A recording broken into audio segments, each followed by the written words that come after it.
Hey gang, Jambo Comics, welcome back to the comic book room. So glad you're here.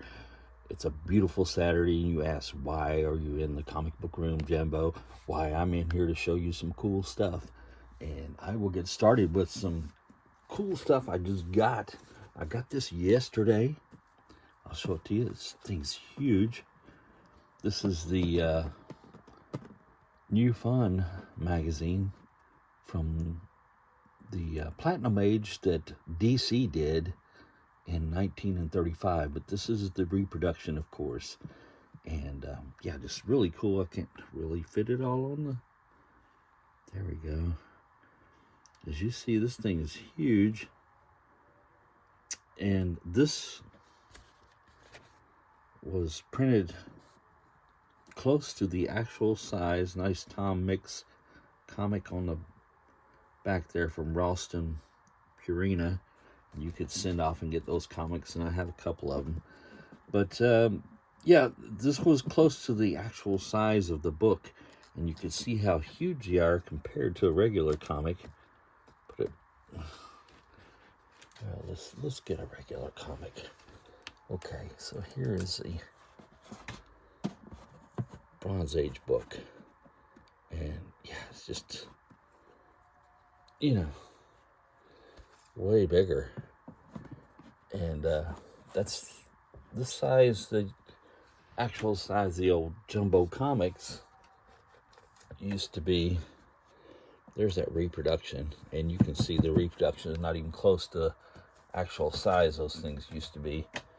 But very cool. I mean, it was color cover, front and back, but the insides were all black and white. Comics, usually newspaper strips. I guess that's why they had it in a bigger format, so it was like you were reading the Sunday funnies. And that's what my dad called them back in the day. He'd call them the funny books. There's Don Drake. That's pretty cool looking. Loco Luke. Just all kinds of stuff. Let's see, there was some yeah, this is like the centerfold. I mean, it had some like actual news stories and stuff and some advertisements and everything. But this was the way some of the comics were back in the Platinum Age, in the dawn of the comic book era. And I just thought it was really cool, and couldn't resist not grabbing that up. Look at that old wagon down there. Get a guitar. Nice gun even. And a watch. So, yeah, I just couldn't resist it, man. I had to grab it when I seen it and stuff. Something like this just calls to me. It speaks to me. I can't resist. So, there we go. And if you guys been watching The Great Night Tiger, you know he's been kind of rebagging and stuff his collection with Mylars and everything, and going through and putting all these collections and these runs together and stuff. Well, recently I've been doing the same thing. So thanks, Mike. You got me going down a rabbit hole here. I been straightening up my comic book room here and trying to get more room because I could barely get in here before, and now I've kind of consolidated the collection and got rid of some duplicates, and well, I've just set them aside. But I was trying to get the collection together and find out what I needed and stuff I needed to finish runs like this here. This is a Rima number 4. Great Jungle Girl. I mean, you can't just leave that behind. I mean, who doesn't like a great Jungle Girl, Bronze Age Jungle Girl comic? So, the great Joe Kubert doing the cover work there. Rima, the Jungle Girl, fantastic black cover. I like the way they've got the moon behind her there, the way he did the moon. I thought that was awesome. And some great Jungle Girl goodness there. Rima, nice Bronze Age goodie. So we will put that in our Rima run. And just in time for Halloween, picked up another Tomb of Dracula, Lord of the Vampires. It's number 61, and the great Gene Colan doing the cover work and the interior stuff there. Just fantastic, man. I love that. I thought he was perfect for this title, and I don't think anybody else could have done it any better. I just thought it was awesome.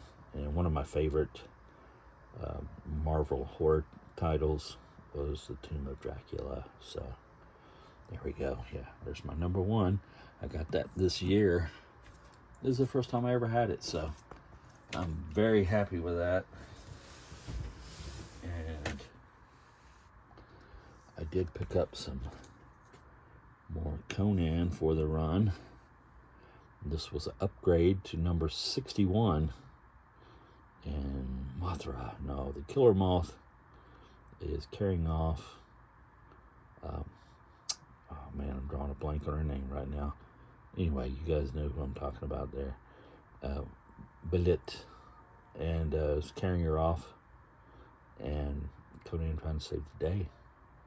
And Amara stepping in there, his big hand there with a knife. I think he was supposed to be like a Tarzan guy that Conan had to fight. But this is number 61. Great cover. Very cool. Add that one to my Conan run. And replace the one I have.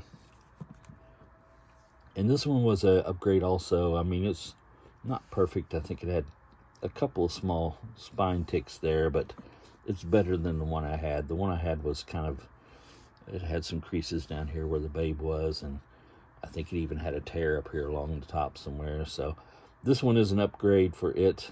It's number 62. Death in the Land of Dagon. Nice skull in the background there. Conan fighting the boar, saving the babe. Very cool. And we got some Cole the Destroyer. Went back to the comic shop collectibles down in Richmond, Kentucky. Or Comics Plus, I think he's calling it now.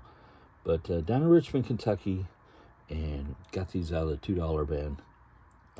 This is Cole the Destroyer, number 17. And these are great. They're almost as good as Conan. Very cool. He's fighting the Kraken. Release the Kraken. Very awesome. Number 17. Finish that little run up pretty soon, I think. And here's number 24. So, glad to have that one. Screams in the Dark. Number 24. Cole the Destroyer. Nice cover. Babe on the cover there. Very cool. Here's number 25. And some bondage there for you. The Thing in the Dungeon. Barney looks angry. The purple dinosaur there. Number 25. Cole the Destroyer. Pretty awesome. $2, man. Why not, right? Why not? This one was in nice shape. Number 29. Cole fighting Thulsa Doom. And you guys remember Thulsa Doom from the Conan movie, but he was actually a Cole villain. One that King Cole was always tangling with. So, very cool. 35 center. Number 29. Nice Bronze Age for $2. And, alright, I got more. You say there's more, Jambo? Yes, there's more. Because I've really been working hard on this run, trying to finish it up. I still got a few to get, but I mean, like I say, I'm upgrading and just trying to get better copies and stuff. And this is number 14, Marvel 2-in-1, The Thing and the Son of Satan. And they're fighting, who is this guy? Ravenstorm. Okay, Ravenstorm in Ghost Town. And it's clobbering time, buddy. This looks like a great Gil Kane cover there. And yeah, nice Bronze Age number 14. Some of my fondest memories when I was a kid was reading some of these Marvel 2-in-1s. I remember buying them off the rack and just enjoying them as a kid, because you got not only my favorite member of the Fantastic Four, but you also got a guest each and every month, you know, a different guest. So it was very cool getting those and reading them and enjoying them. And I hope that all you are reading and enjoying your comics also, because that's the true fun of collecting, is doing that. Here is number 12, Marvel 2-in-1. Number 12, a great Iron Man. And I believe this might be a Ron Wilson, or I don't know if it's Kirby or not. I think it's Ron Wilson cover. All out action as you've never seen before. The Thing and Iron Man. Very cool. There you go. Pretty awesome. All right. More, you say? Okay, more. And here's Marvel 2-in-1 number 11. The Thing and the Golem. Just a great cover, man. What an awesome cover. Love it. And whittling away at the Marvel 2-in-1 run. So hopefully we'll get that finished up before long. It was a pretty good little run. But the early ones were my favorites, because that's when I was reading these back in the day. So, yep, that's it, guys. Short haul, but just some great stuff I picked up recently. Thought I'd share with you on a beautiful Saturday. So I appreciate you stopping by. Hit that thumbs up for me if you would. I really do appreciate that. It helps the channel out a lot. Helps me a lot. Leave a comment. You know I like talking to you guys. And as the beautiful Deidre Hall, boy, the beautiful Deidre Hall says to subscribe. Thank you, guys. Have a great day.